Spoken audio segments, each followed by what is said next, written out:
நமச்சிவாய வாழ்க. எல்லா உயிர்களும் இன்புற்று வாழ்க. சிறுமானை பற்றிய 3 திருமேனிகளை பற்றி 9வது பகுதியிலே சிந்தித்தோம். பிறகு இந்த தமிழ் மொழியின் தனித்தன்மையை விளக்குவதற்காக இடையில் ஒரு பதிவு.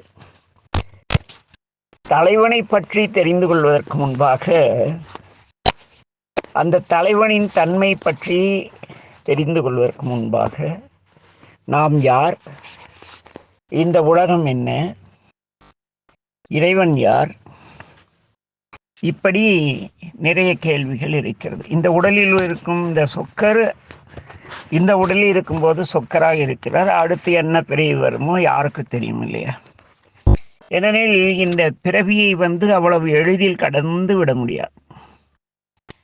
இந்த உலகம் தோன்றிய போது 3 பொருள்கள் தோன்றின என்று தெளிவாக கூறிய சமயம் சேருமானுடைய சமயம். இந்த சமயத்திற்கு சைவ சமயம் என்று பெயர். சைவ சமயம் என்பதை விட சைவ நன்னெறி என்பதே சாலச் சிறந்தது. ஏனெனில் ஒரு நல்ல நெறிகாட்டுதலுள்ள சமயங்களில் உலகிலேயே மிக சிறந்த 5 நெறிகாட்டுதல்களை கொண்டது நம்முடைய சமயம்.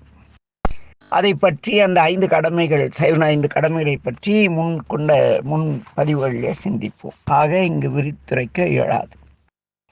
இந்த சைவ சமயம் மற்ற சமயத்திற்கும் இதற்கும் என்ன வேறுபாடு? அவ்வளவு எளிதில் சைவ சமயத்திற்குள் வந்து விட முடியுமா? சமயம் என்பதற்கு நேரம் என்று கூட ஒரு பொருள். சமயம் என்ன ஆச்சுங்கன்னா 11 மணி ஆச்சுங்கிற மாதிரி. ஆக இந்த சைவம் என்கிற ஒரு அமைப்பிற்குள் வருவதற்கு பெரும் தவம் வேண்டும். அந்த அப்படி உள்ளே வந்தாலும் மெய்ப்பொருளுக்கான மிகப்பெரிய தவம் வேண்டும். இந்த மெய்ப்பொருள் என்பது இங்கே சற்று வித்தியாசமாக இருக்கிறது. மற்ற மதங்களை காட்டிலும் இங்கு சற்று, அது மதங்கள், இது சமயம். சைவ மதம் வராது, வார்த்தை அந்த கிறிஸ்துவ மதம் வராது, கிறிஸ்துவ சமயம்.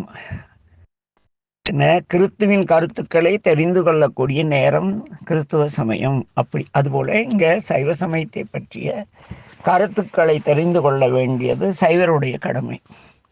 சரி, சைவர்கள் என்றால் யார் பார்த்தோம். 5 கடமைகளை நாள் தவறாமல் செய்பவர்கள் சைவர்கள் என்று பார்த்தோம். ஏன் இவர்கள் இதை செய்கிறார்கள்? அப்படி இவர்களை செய்ய தூண்டியது எது என்று நாம் யோசித்தோமானால், இந்த சைவ சமயம் மற்ற சமயங்களை காட்டிலும் ஒரு அற்புதமான உண்மையை கூறுகிறது. இந்த உயிர்கள் இறைவனால் படைக்கப்பட்ட பொருள்கள் அல்ல என்று கூறுகிறது. என்ன சொல்லுது? புறச்சமயங்கள் உயிர்களை இறைவன் படைத்தான் என்று கூறும் பொழுது, இந்த சைவ சமயம் மட்டும் என்ன சொல்கிறது? உயிர்களை இறைவன் படைக்கவில்லை என்று அறுதியிட்டு கூறுகிறது. திருமந்திரத்திலே வரும் பதியினைப் போல பசு பாசம் அனாதி என்று வரும். அதே போல வேத ஆகமங்களில் உள்ள ஒரு கருத்து கந்தபுராணத்திலே வரும். சார்ந்தவர் ஆய்ந்திட தக்கவாம் பொருள். ஒரு பொருள் இருக்குன்னா அதை சார்ந்து இருப்பவர்கள் எவ்வளவு ஆய்வு செய்கிறார்களோ அதற்கேற்ப பொருள் விரியும். அப்படி ஆராய்ந்து அறிந்ததில் 3 மறையலாம் ஒழிய நின்றன. எல்லா வேதங்களும் இந்த உலகத்தில் 3 பொருள்கள் இருக்கின்றன என்று கூறுகின்றன, சொல்லி நிற்கின்றன. அந்த 3 என்னவென்றால், ஆன்றதோர் தொல்பதி, ஆருயிர் தொகை, வான்றிதழ் தலையன வகுப்பரென்னவே என்று கந்தபுராணத்திலே கச்சியப்ப சிவாச்சாரியர் தெளிவாக பேசுவார்.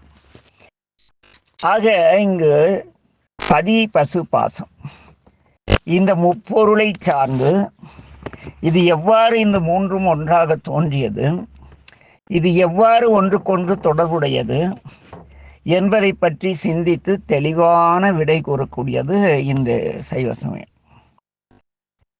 உயிர்கள் இறைவனால் படைக்கப்பட்ட பொருள் அல்ல. என்ன?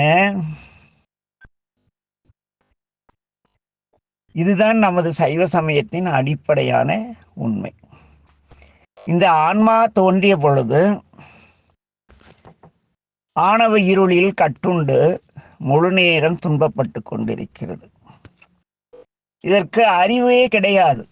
அறிவித்தால் அறியும் தன்மையுடையது என்று முந்தைய பதிவுகளே பதிபசு பாசம் பார்த்த பொழுது பார்த்தோம்.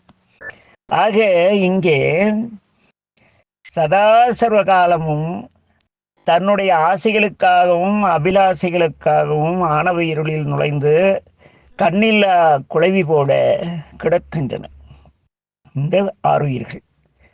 இறைவன் என்ன செய்கிறார்னா, தனது அளப்பற்ற கருணையினால் இந்த உயிர்களுக்கு இந்த உயிர்கள் வசிக்கக்கூடிய உடம்பையும் உடம்பில் உள்ள கரணங்களையும் இந்த உடம்பு வாழ உலகத்தையும் உலகில் உணவு முதற்கொண்டு பல்வேறு நுகர்பொருள்களையும் இறைவன் படைக்கிறார். அது எதிலிருந்து படைக்கிறார் என்றால் பிரகிருதி மாயையிலிருந்து உண்டாக்கி என்ன செய்கிறார், சாமி என்ன செய்ய உண்டாக்கி நம்மளை கொண்டாந்து இங்க விட்டுட்டார். திருவாசகத்தில் வரும் என்ன, தன்னோடு நிலாவகை நீக்கி குரம்பையிற் புகப்பெய்து நோக்கிய நொடியன துய்ப்பித்து என்று அதிசயபத்திலே வரும். ஆக இறைவன் தன்னோடு நிலாவகை நீக்கினாலும் இந்த ஆன்மாவிற்குள் தன்னை வெளிப்படுத்தி கொள்ளாமல் இருக்கின்றார் என்பதை திருவாசகத்துள்ள இமைப்பொழுதும் என் நெஞ்சில் நீங்காதான் தாழ்வாழ்க என்ற ஒரு அருமையான வார்த்தையும், உய என் உள்ளத்துள் ஓங்காரவாய் நின்ற மெய்யா என்ற வார்த்தையும் திருநாவுக்கரசடிகள் இருக்கிறார் அல்லவா, அவருடைய அந்த தேடி கண்டுகொண்டேன் திருமாலோடு நான் முகனும் தேடி தேடனா தேவனை என்னுள்ளே தேடி, ஆக நமக்குள் ஒளிந்து கொண்டு தன்னை வெளிப்படுத்தி கொள்ளாமல் இந்த உலகத்திலே இறைவன் உலவிக் கொண்டிருக்கிறார்.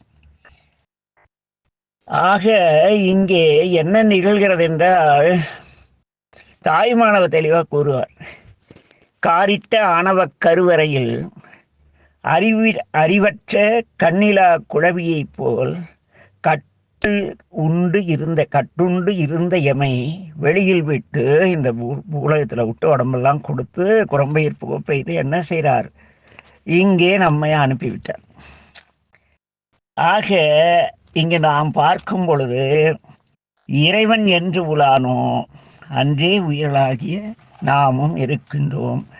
நம்மோடு கூடி ஆணவம் மற்றும் இந்த மாயையும் இருக்கிறது, பாசமும் இருக்கிறது என்பது இங்கே தெளிவாகிறது. இன்னும் சொல்ல போனால் தாய்மான சுவாமிகள் இன்னொரு வார்த்தை கூறுவார், என்று நீ அன்று நான், நீ என்னைக்கு தோணனையோ அன்னைக்கே நான் இருக்கேன், உங்கூட இருக்கேன். ஆனால் நீ என்னை விட மிக சிறந்தவராக இருப்பதால் நீ என்னை ஆண்டு கொண்டாய்.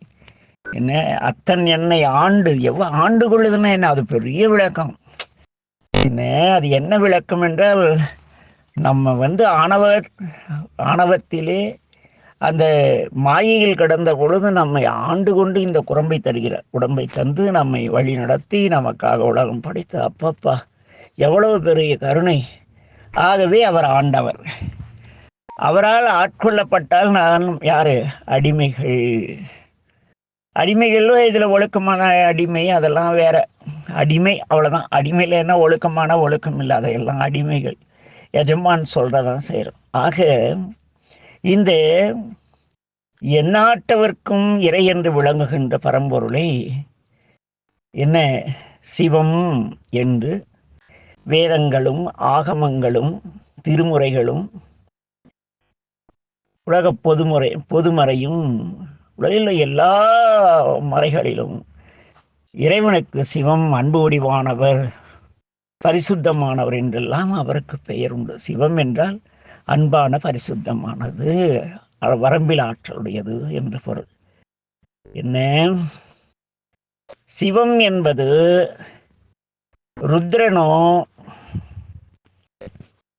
ருத்ரன் கிடையாது. திருமால் ருத்ரன் அவங்களாம் வேற. இந்த சிவம் என்பது என்னவெனில் மூவர்க்கும் தேவர்க்கும் மேலான பொருள். படைத்தல் காத்தல் அழித்தல் செய்யக்கூடியவரையும் மறைத்தல் அருளை செய்யக்கூடியவரையும் உண்டாக்கிய ஒரு உன்னதமான பேராற்றலுக்கு, அந்த அன்பிற்கு சிவம் அப்படின்னு பேர். என்ன இங்கே நம்முடைய திருவாசகம் மிக அற்புதமாக தெளிவாக கூறும். முந்திய முதல் நடு இறுதியுமானாய் மூவரும் அறிகிடர் யாவர் மற்றறிவார் என்று மணிவாசகர் பேசுகிறார். ஆக எல்லாவற்றிற்கும் முந்தியதாகவும் என்ன முதலாகவும் நடுவாகவும் இறுதியாகவும் நீ இருக்கிறாய். உன்னுடைய தன்மையை மூவர் பிரம்ம விஷ்ணு ருத்ரர்கள் அறிய மாட்டார்கள். வேற யாரால சாமி அறிய முடியும் என்று திருவாசகம் பேசுகிறார். ஆனால் நாம் என்ன செய்கிறோம்? ஒரு திருநீர் வாங்கி நெத்தியில பூசிட்டு, ஒரு 500 ரூபாய்க்கு ருத்ராட்சத்தை வாங்கி கழுத்துல மாட்டிட்டு, காவி கட்டிக்கிட்டு, நம்மளே சிவன் என்னை ஆண்டு கொண்டார், நான் சொக்கர் மிகப்பெரிய சிவனடியார், என் புகைப்படத்தை வைத்து வழிபாடு செய்யுங்கள், ஏனெனில் நானே சொக்கர். என்னை பார்த்து சாமி என்ன பண்ணுவார்? எல்லா கோயில்லையும் அப்படிங்க அப்பா சொக்கன்னு வச்சா நாயுடு உண்டா போகலன்னு சிரிச்சுட்டு இருப்பார். ஆக இங்கே முவராலும் அறியப்படாத முழுமுதற் பொருளே சிவம் என்பது திருவாசகத்தின் வழி உறுதியாகிறது. அது மட்டுமல்ல, திருக்குறளிலே ஒரு அற்புதமான குறள் உண்டு. பிறப்பெனும் பேதமை நீங்க சிறப்பென்னும் செம்பொருள் காண்பது அறிவு என்று பேசுகிறது. நீங்கள் பிறவியில் இருக்கின்ற இந்த உலகப்பற்றாகிய பேதமை நீங்க வேண்டுமானால் சிறந்த செம்பொருளாகிய அதை நீங்கள் தேடி அடைவதற்கு உங்கள் அறிவை பயன்படுத்தி அடையுங்கள் என்கிறது. பிறப்பெனும் பேதமை நீங்க சிறப்பென்னும் செம்பொருள் காண்பது அறிவு என்று பேசுகிறது. சரி, இந்த சிவத்தோடு தொடர்பு கொண்ட சமயம் எது? எல்லா கிறிஸ்துவோடு தொடர்புடையது கிறிஸ்துவ சமயம், நபிகளோடு இது இஸ்லாத்து. இங்கே சிவத்தோடு தொடர்பு கொண்ட சமயம் சைவம். சிவம் என்று இருந்த சிவம் தலைவராக உள்ள அமைப்பிற்கு சைவம் என்று பெயர். எவ்வாறு மலை இருக்கிறதுல சைலம், ஸ்ரீ சைலம் இருக்குல்ல மலை, அதுல சிலா என்றால் கல், கல்லோடு தொடர்புடைய மலை குன்றுகளுக்கு சைலம் என்று பெயர்.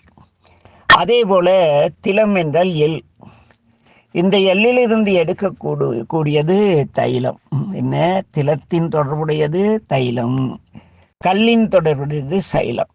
இதுபோல சிவ சம்பந்தமுடைய எல்லாம் சைவம் என உணர வேண்டும். நாம் என்ன சிவசம்பந்தமான எல்லாம் சிவன் என்ன நின்றாய் போற்றி. எது பற்றற்று நாம் என்ன கொடுமை செய்தாலும் தாங்கிக் கொண்டு நமக்கு அருள்கிறதோ அதெல்லாம் சிவம். வெட்ட தலைஞ்சி மரம் நிழல தருது இல்ல, அறுக்கறுத்த புதிய விதைகளை கொடுத்து இறைவன் என்ன பண்றாரு? அந்த நெல்ல தருது. கண்ணுக்குட்டி கூட இல்லாத கறந்தாலும் கூட மாடு நம்மளை முட்ட மாட்டேங்குது. அன்பு தானே. ஆக இந்த அன்போடு தொடர்புடைய எல்லாம் சைவம். அன்பே சிவம், அன்பே சைவம். ஆக இங்கே சிற்றம்பல நாடிகள் பேசுவார், தெய்வம் சிவமே, சிவனருள் சமயம் சைவம். என்ன சிவத்தோடு சம்பந்தமுடையது சைவம் என்று திருச்சிற்றம்பல நாடிகள் பேசுவார். இந்த உலகில் உள்ள எல்லா சமயங்களுக்கும் தாயாகவும் தலைவராகவும் விளங்கும் ஒப்பில்லாத உண்மை சமயம் சைவம். எவ்வாறெனில் இந்த சைவருடைய 5 கடமைகளை சாராமல் இந்த உலகில் இந்த 5 கடமைகள் ஒன்றையேனும் எடுத்துக்கொள்ளாமல் இந்த உலகில் எந்த சமயமும் இருக்காது. என்ன அடுத்த பிறரை பேணுதல், தான் மற்றும் பெரிய சித்தி அடைதல், இப்படி ஒவ்வொரு சமயமும் ஒரு நோக்கம் கொடுத்திருக்கும். இந்த 5 நோக்கங்களையும் உடையது இந்த சமயம். அதாவது தான் கற்ற வழியின் நல்ல நூல்களை கற்று தேர்தல் ஒரு சைவத்தின் கொள்கை. இரண்டாவது, நம் வீட்டில் உள்ள மனைவி, மக்கள், குழந்தைகள் எல்லோரையும், தாத்தா பாட்டி, அப்பா அம்மா எல்லாரையும் நம்ம நேர்மையாக சம்பாரித்து பராமரிக்கணும். இது இரண்டாவது கொள்கை. மூன்றாவது, எல்லா சக மனிதர்களிடத்து அன்பு காட்டணும். எனக்கு பசிக்கு எடுத்தது அப்படித்தான் எனக்கு சக மனிதர்களுக்கும் உயிர்களுக்கும் பசி எடுக்கும். அதை உணர்ந்து அவர்களுக்கு உதவுதல். என்ன அடுத்தது, எல்லா உயிர்களுக்கும் உணவுதல். மரம், செடி, கொடி, நாய், பூனை எல்லாவற்றுக்கும் நம்மளான ஆன உதவியை செய்து. ஐந்தாவது, இந்த உலகில் உள்ள சிவருமான் எவ்வாறு தன்னை வெளிக்காட்டி கொள்ளாமல் இந்த உலகத்தை பராமரிக்கிறாரோ அதுபோல நான் செய்தேன் என்று வெளியே தம்டம் அடித்து கொள்ளாமல் நம்ம என்ன செய்யணும்? பணி செய்தால் நீங்கள் செய்வர். சொக்கர் இவ்வளோ பேசுகிறார். சொக்கர் ஒரு குரு. ஐயா குருவே கொன்னே போடுவார் சாமி, பல பிறகு கொடுத்துருவார். என்ன சமீபத்திலே அந்த குருட்டினை நீக்கும் குருவினை கொள்ளார் என்ற அந்த பாடலுக்கு என்னுடைய குருநாதர் கொடுத்த அந்த விளக்கத்தை அடியேன் சிந்தித்து கொண்டிருந்தேன். 1980 மிக புகழ்பெற்ற சில சொற்பொழிவாளர்கள், சமய தலைவர்களாக இருந்தாங்க. என்ன திருமுறை பரப்புவர்கள், உளவார பணி செய்பவர்கள், இப்படி அவங்க அப்பர் அடிப்படி, என்ன வாழும் திருவாத ஊரர், என்ன அப்புறம் வாழும் ஞான சம்பந்தர்லாம் நிறைய பேர் இருந்தாங்க. அவங்க எல்லாம் புகைப்படத்தை கொடுத்து தன்னுடைய சீடர்களை வணங்க சொல்லி குருவே சிவம் அப்படின்ட்டு. அந்த சீடர்கள் என்ன பண்ணிட்டாங்கன்னா, இந்த ஆளை கும்பிட்டுக்கிட்டு பெருமானை பேருக்கு கும்பிட்டு இருந்தாங்க. ஈரோடு போனா திருத்தொண்டீஸ்வரர், மகிமாலீஸ்வரரையோ சோழீஸ்வரையோ கும்பிடுறதை விட இவங்களை அந்த குருவாகிய சிவம் இருக்குல்ல, அவங்க கிட்ட போய் அவங்களுக்கு பணம்லாம் கொடுத்து வர்றது ஒரு பெரிய ஒரு நிகழ்வாக இருந்துச்சு. எங்கள் ஆசான் ஆடூர் ஐயான்னு சொல்லுவாங்க. ஆடூர் ஐயா குருவின் பேரை அப்படியெல்லாம் வெளியே முழு பேர்லாம் சொல்லக்கூடாது. இருந்தாலும் அவரை பற்றி அனைவரும் அறிவர். ஆகவே அதை இங்கே சொல்லி ஆக வேண்டும். அவருக்கு ஆடூர் வைத்தியநாத சிவாச்சாரியார்னு ஒரு நல்ல அன்பர். அந்த சென்னிமலை ஈசான்ய சிவாச்சாரியருடைய அன்பிற்கு பாத்திரமான ஞானசம்பந்தர். அவர் அப்படி தான் சொல்லுவாராம். அவருக்கு சைவ சித்தாந்த ஞான சரவம்னு குருநாதர் பட்டம் கொடுத்தார். அது எங்கெங்க, நான் சரவம் கிடையாது, ஒன்றும் கிடையாது குருவே, ஏங்க குருவேன்ட்டு வந்துட்டார். என்ன அவ்வளவு சிறந்தவர். அவருடைய பெருமை மிகப்பெரியது. அதை பற்றி இங்கு பேச வரவில்லை. ஆக ஐயாவிடம் சென்று, ஐயா இவர்களாம் இப்படி கொடுப்பார்களேன்னு கேட்டோம். அதுக்கு ஐயா சொன்னார், கண்ணு அதில் ஒரு பெரிய ரகசியம் இருக்குடா. எல்லாரும் திருமுறை படித்து வேதம் படித்து கோயிலில் பரிகாரம் பண்ணி செத்து போய் சிவலோகத்துக்கு போயிட்டா இந்த உலகத்தை யார்டா கண்ணு பராமரிக்கிறதுன்னாரு. என்னங்கய்யா, நான் கேட்ட கேள்விக்கும் இதுக்கும் என்ன சம்பந்தம் அப்படின்னு கேட்டேன். ஐயா சொன்னார், கண்ணு நீ சொன்னையே ஃபோட்டோ கொடுத்து என்னை கும்பிடுன்னு சொல்கிறாங்க, அவங்க சீடர்களோட பழகிருக்கையா அப்படின்னு கேட்டார். ஆமாங்கய்யா பழகிருக்கேன் அப்படின்னு. அப்போ ஐயா சொன்னார், கண்ணு அவங்க ஐயா பற்றி என்ன சொல்கிறாங்க? ஐயா ஒரு சிலர் அடுத்த பிறவியில் ஐயா எங்கள் ஊரில் பிறந்தா பரவாயில்ல அப்படிங்கிறாரு. இன்னும் ஒரு சிலர் அந்த திருமணமாகி வழிபாடு இல்லாத கணவன், வழிபாடு செய்ய தெரியாத, திருமுறை படிக்காத கணவன், சித்தாந்தம் படிக்காத கணவர்களை பார்த்தால் அப்படி இருக்கிற பெண்கள் அடுத்த பிறவியில் ஐயா என் இல்ல தலைவராக வந்தால் பரவாயில்ல, என் வீட்டுக்காரராக வந்தாருங்க. இன்னும் ஒரு சிலர் ஐயா என் பிள்ளையா பிறந்த பல பேர் சொல்கிறாங்கயான்னு. அப்போ எங்கள் ஆசான் சொன்னார், கண்ணு இதுதான் கண்ணு சாமி செய்கிறாரு. எவனாவது தன்னை சிவம் என்று சைவத்தை பேசிக்கொண்டு, திருமுறை பேசிக்கொண்டு, எந்த மொழி எது பேசினாலும் சரி, தன்னை கடவுளாக காட்டி தன்னை வழிபட சீடர்களை தூண்டினால் அவன் குரு. தான் அழியக்கூடிய ஆன்மா என்பதை உணராத குரு அவனுக்கு குருட்டு குருன்னு பேர்.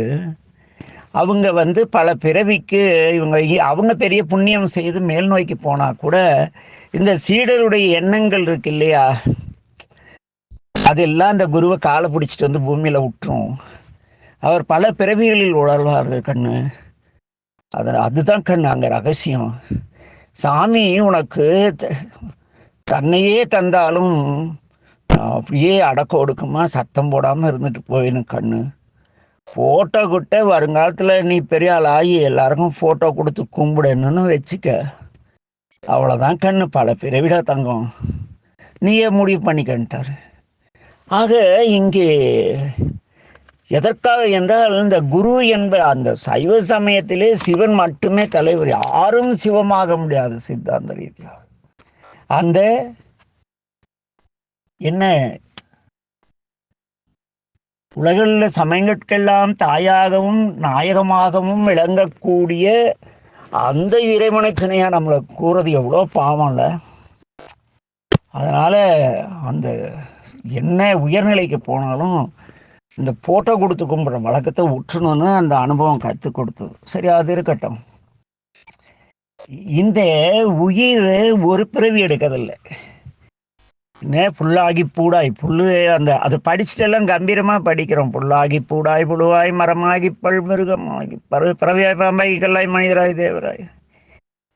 ஏடா பண்ணுறீங்க ஐயா? நாங்கள் சிவபுராணம் படிக்கிறோம். சரி சரி படிங்க. அடுத்த பதிவில் இந்த பிறவியை பற்றி சிந்திப்போம். ஏன்னா உயிர் தானே தோன்றியது சரி. அப்போ சிவருமானுக்கு இணையான எல்லாம் எனக்கு இருக்கும் இல்லையா? அப்போ நானே சிவம் தானே. அப்படி தானே இன்றைக்கும் நிறைய பேர் ஃபோட்டோ கொடுத்து கும்பிட சொல்கிறாங்க இல்லையா?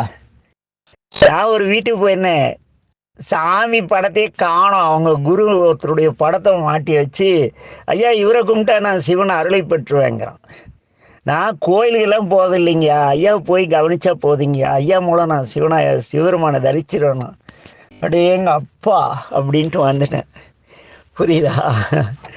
எங்கள் காலம் நாங்கள் சிறு பிள்ளைகளாக இருந்தப்போ இப்படி பிறவியை தானே வழிதில் பிறவியை வாங்கி கொள்ளக்கூடிய புண்ணியவானுங்க இருந்தாங்க. இன்னைக்கெல்லாம் பெருகி போயிட்டாங்க. ஊருக்கு 4 பேர் இருக்கான், இருந்துட்டு போகிறான், நமக்கு என்ன போகுது என்ன? அடுத்த பதிவிலே பிறவியை பற்றி சிந்திப்போம். ஏன்னா நம்ம இறைவன் அவனுக்கு பிறவியே கிடையாதுங்க. ஆனால் நமக்கு எத்தனை பிறவி! ஐயோ, அவர் மிக பயமாக இருக்கு. என்ன அப்படியே சாமி எண்ணில் கோடி பிறவிகள் நமக்கு. திருமால் அப்படி அவர் எதை 10 அவதாரம் எடுத்துட்டு பந்தா பண்ணிட்டு இருந்தாரோ, நம்ம அருணகிரிநாதர் அங்கே போய் பெருமாள்கிட்ட சொன்னாராம், ஐயோ உனக்கு என்னையா 10 பிறவிதான், என்னுடைய பிறவி எவ்வளோ தெரியுமா? எழுகடல் மணலை அளவிடல் அதிகம் எனது இடர் பிறவி அவதாரம்னாராம். நாளைக்கு சிந்திப்போமா? நமச்சிவாய வாழ்க. எல்லா உயிர்களும் இன்புற்று வாழ்க. திருச்சிற்றம்பலம்.